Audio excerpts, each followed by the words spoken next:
Hey guys, I wanted to do the video for 15-2.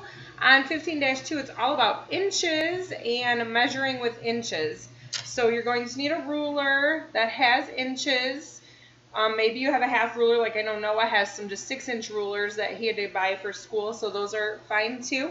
Whatever works for you, I'm sure a lot of you have this. Or if you don't have a ruler, use measuring tape. You could use measuring tape too, because it would work also.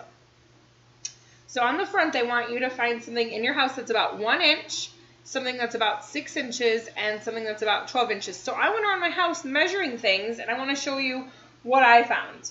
So for 1 inch, I found Zoe's piece of gum that I used on the other workbag page. Look at it.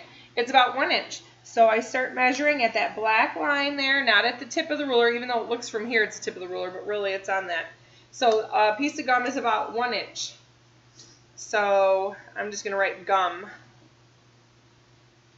Piece of gum. Okay? Oh, you can't see where I wrote it. Piece of gum. Something that's about 6 inches. Vivian, I think you might like this. Look at my Cricut scissors. My Cricut scissors.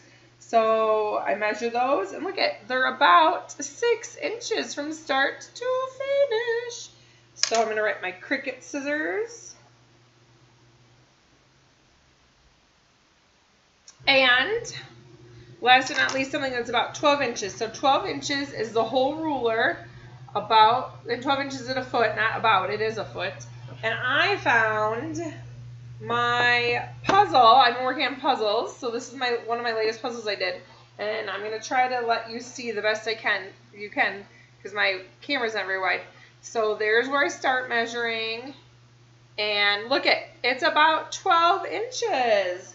So my puzzle box. Okay, so there's that. Let's go to the inside. I have some vocabulary for you. You can measure the length, width, and height of an object in inches. And we measure to the nearest inch. So you look for the halfway mark. So see how this eraser is over the halfway mark? So we'd say this eraser is closer to 2 inches, not 1 inch. Because look at 1 inch is only right here. So even though it's not quite 2, just like I said on yesterday's video, or 15-1's video, I should say, you go to the nearest inch. If the object is longer than the halfway mark, use the greater number, just like we did here. If the object is shorter, use the smaller number. So like this acorn only goes to here. This is your halfway mark.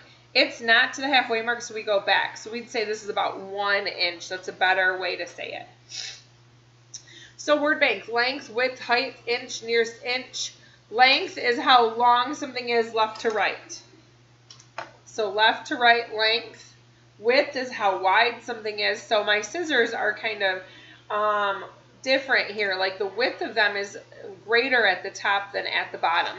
So I could use like my cell phone for this. So length, because it's the same length and width the whole way through. So the length is this way.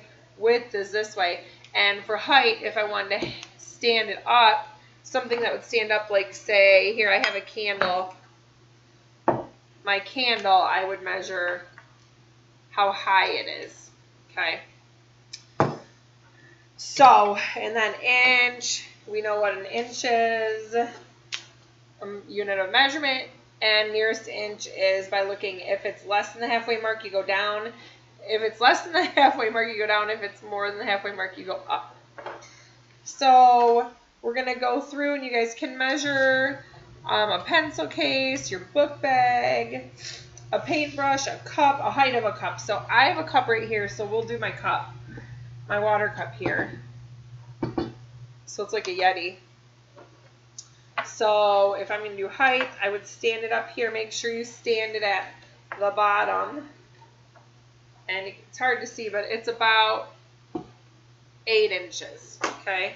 And you can estimate first length of a crayon box. I don't have a crayon box right here with me.